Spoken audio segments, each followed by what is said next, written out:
ओम शांति।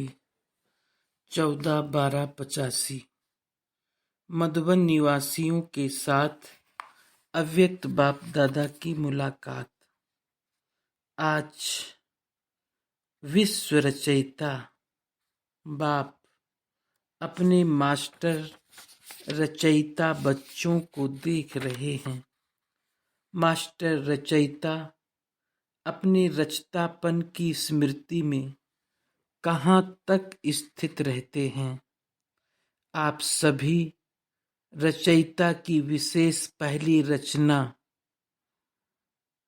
ये देह है। इस देह रूपी रचना के रचयिता कहाँ तक बने हैं। देह रूपी रचना कभी अपने रचयिता को आकर्षित कर रचनापन विस्मृति तो नहीं कर देती। मालिक बन इस रचना को सेवा में लगाते रहते। जब चाहे मालिक बन करा सकते हैं।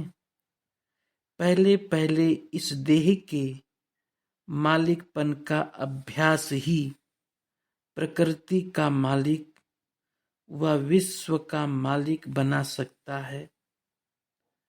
अगर देह के मालिकपन में संपूर्ण सफलता नहीं तो विश्व के मालिकपन में भी संपन्न नहीं बन सकते। वर्तमान समय की ये जीवन भविष्य का दर्पण है। इसी दर्पण द्वारा स्वयं का भविष्य स्पष्ट देख सकते हो। पहले इस देह के संबंध और संस्कार के अधिकारी बनने के आधार पर ही मालिकपन के संस्कार हैं। संबंध में न्यारा और प्यारापन आना यही निशानी है मालिकपन की। संस्कारों में निर्माण और निर्माण दोनों विशेषताएं मालिकपन की निशानी है। साथ साथ सर्व आत्माओं के संपर्क में आना, स्नेही बनना, दिलों के स्नेह की आशीर्वाद अर्थात शुभ भावना सर्व के अंदर से उस आत्मा के प्रति निकले, चाहे जाने चाहे ना जाने। दूर का संबंध व संपर्क हो, लेकिन जो भी देखे वो स्नेह के कारण ऐसे ही अनुभव करे कि ये हमारा है। स्नेह की पहचान से अपनापन अनुभव करेगा। संबंध दूर का हो लेकिन स्नेह संपन्न का अनुभव कराएगा।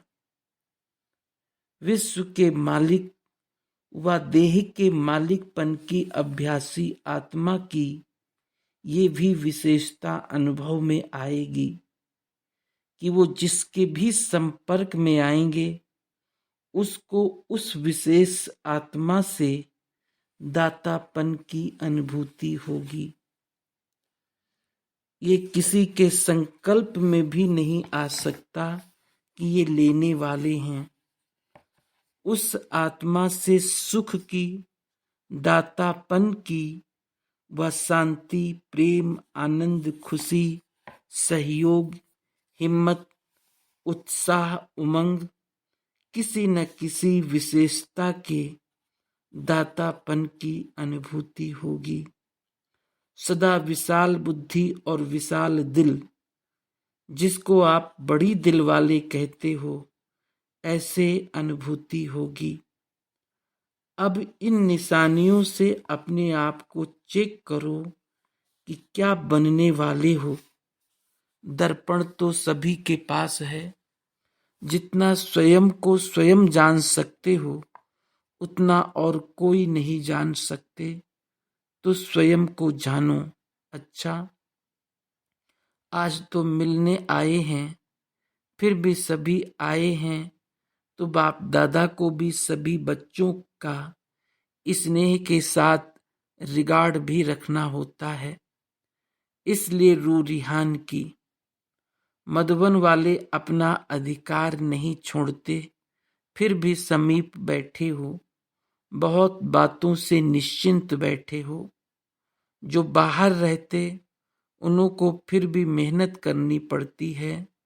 कमाना और खाना ये कम मेहनत नहीं है।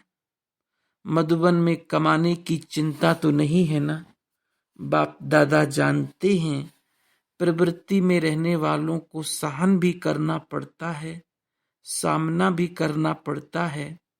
हंस बगुलों के बीच में रह अपनी उन्नति करते आगे बढ़ रहे हैं, लेकिन आप लोग कई बातों से स्वतः ही न्यारे हो। आराम से रहते हो, आराम से खाते हो और आराम करते हो। बाहर दफ्तर में जाने वाले दिन में आराम करते हैं क्या? यहाँ तो शरीर का भी आराम तो बुद्धि का भी आराम। तो मधुबन निवासियों की स्थिति सभी से नंबर 1 हो गई है, क्योंकि एक ही काम है स्टडी। स्टडी करो तो बाप भी करा रहा है, सेवा करते हो तो भी यज्ञ सेवा है। बेहद बाप का बेहद घर है। एक ही बात, एक ही लात, दूसरा कुछ है नहीं।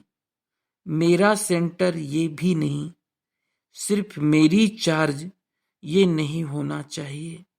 मधुबन निवासियों को कई बातों में सहज पुरुषार्थ और सहज प्राप्ति है। अच्छा, सभी मधुबन वालों ने गोल्डन जुबली का भी प्रोग्राम बनाया है ना? फंक्शन का नहीं, उसके तो फोल्डर साथ छपे हैं। वो हुआ विश्व सेवा के प्रति। स्वयं के प्रति क्या प्लान बनाया है? स्वयं की स्टेज पर क्या पार्ट बजाएंगे?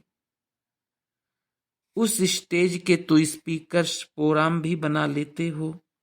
स्व की स्टेज का क्या प्रोग्राम बनाया है? चैरिटी बिगिंस एट होम तो मधुबन निवासी है ना। कोई भी फंक्शन होता है तो क्या करते हो? दीप जलाते हैं। तो गोल्डन जुबली का दीप कौन सा जगाएगा? कौन जगाएगा? हर बात आरंभ कौन करेगा? मधुबन निवासियों में हिम्मत है, उमंग भी है, वायुमंडल भी है, सब मदद है। जहाँ सर्व सहयोग है वहाँ सब सहज है। सिर्फ एक बात करनी पड़ेगी, वो कौन सी? बाप दादा सभी बच्चों से यही श्रेष्ठ आशा रखते हैं कि हर एक बाप समान बने। संतुष्ट रहना और संतुष्ट करना यही विशेषता है। पहली मुख्य बात है स्वयं से, अपने पुरुषार्थ से, अपने स्वभाव संस्कार से बाप को सामने रखते हुए संतुष्ट हैं, ये चेक करना है। हाँ, मैं संतुष्ट हूँ यथाशक्ति वाला, वो अलग बात है, लेकिन वास्तविक स्वरूप के हिसाब से स्वयं से संतुष्ट होना और फिर दूसरों को संतुष्ट करना, ये संतुष्टता की महानता है। दूसरे भी महसूस करें कि ये यथार्थ रूप से संतुष्ट आत्मा है। संतुष्टता में सब कुछ आ जाता है, न डिस्टर्ब हो न डिस्टर्ब करें। इसको कहते हैं संतुष्टता। डिस्टर्ब करने वाले बहुत होंगे, लेकिन स्वयं डिस्टर्ब ना हो। आग की सेक से स्वयं को स्वयं किनारा कर सेफ रहें। दूसरों को नहीं देखें, अपने को देखें। मुझे क्या करना है? मुझे निमित्त बन औरों को शुभ भावना और शुभ कामना का सहयोग देना है। ये है विशेष धारणा। इसमें सब कुछ आ जाएगा। इसकी तो गोल्डन जुबली मना सकते हो ना। निमित्त मधुबन वालों के लिए कहते हैं, लेकिन है सभी के प्रति। मोहजीत की कहानी सुनी है ना? ऐसी संतुष्टता की कहानी बनाओ जिसके पास भी कोई जावे कितना भी क्रॉस एग्जामिन करे, लेकिन सबके मुख से, सबके मन से संतुष्टता की विशेषता अनुभव हो। ये तो ऐसा है नहीं, मैं कैसे बन के और बनाऊं। बस यही छोटी सी बात स्टेज पर दिखाओ। अच्छा, दादियां बाप दादा के समीप आकर बैठी हैं। बाप दादा के पास आप सबके दिल के संकल्प पहुंचते ही हैं। इतनी सब श्रेष्ठ आत्माओं की श्रेष्ठ संकल्प हैं तो साकार रूप में होना ही है। प्लेन्स तो बहुत अच्छे बनाए हैं और यही प्लेन ही सबको प्लेन बना देंगे। सारे विश्व के अंदर विशेष आत्माओं की शक्ति तो एक ही है और कहाँ भी ऐसी विशेष आत्माओं का संगठन नहीं है। ये संगठन की शक्ति विशेष है, इसलिए इस संगठन पर सबकी विशेष नजर है। सभी डगमगा रहे हैं, गद्दियां हिल रही हैं और ये राज्य गद्दी बन रही है। यहाँ गुरु की गद्दी नहीं है, इसलिए हिलती नहीं है। स्वराज्य की या विश्व के राज्य की गद्दी है। सभी हिलाने की कोशिश भी करें, लेकिन संगठन की शक्ति इसका विशेष बचाव है। वहां एक एक को अलग करके यूनिटी को डिसयूनिटी करते फिर हिलाते हैं। यहाँ संगठन की शक्ति के कारण हिला नहीं सकते। तो इस संगठन की शक्ति की विशेषता को सदा और आगे बढ़ाते चलो। ये संगठन ही किला है, इसलिए वार नहीं कर सकते। विजय तो हुई पड़ी है, सिर्फ रिपीट करना है। जो रिपीट करने में होशियार बनते वही विजयी बन स्टेज पर प्रसिद्ध हो जाते हैं। संगठन की शक्ति ही विजय का विशेष आधार स्वरूप है। इस संगठन ने ही सेवा की वृद्धि में सफलता को प्राप्त कराया है। पालना का रिटर्न दादियों ने अच्छा दिया है।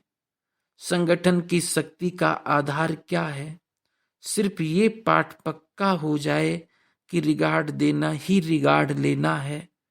देना लेना है, लेना लेना नहीं। लेना अर्थात गंवाना, देना अर्थात लेना। कोई दे तो देवें, ये कोई बिजनेस नहीं। ये तो दाता बनने की बात है। दाता लेकर फिर नहीं देता, वो तो देता ही जाता है। इसलिए इस संगठन की सफलता है, लेकिन अभी कंगन तैयार हुआ है, माला नहीं तैयार हुई। आने वाले समय के लिए बाप दादा का इशारा। वृद्धि ना हो तो राज्य किस पर करेंगे? अभी तो वृद्धि की लिस्ट में कमी है। 9 लाख ही तैयार नहीं हुए हैं। किसी भी विधि से मिलेंगे तो सही ना। विधि चेंज होती रहती है। जो साकार में मिले और अव्यक्त में मिल रहे हैं, विधि चेंज हुई ना। आगे भी विधि चेंज होती रहेगी। वृद्धि प्रमाण मिलने की विधि भी चेंज होती रहेगी। अच्छा, प्रश्न, रूहानियत में कमी आने का कारण क्या है? उत्तर, स्वयं को व जिनकी सेवा करते हो उन्हें अमानत नहीं समझते। अमानत समझने से अनासक्त रहेंगे और अनासक्त रहने से रूहानियत आती जाएगी। अच्छा, ओम शांति।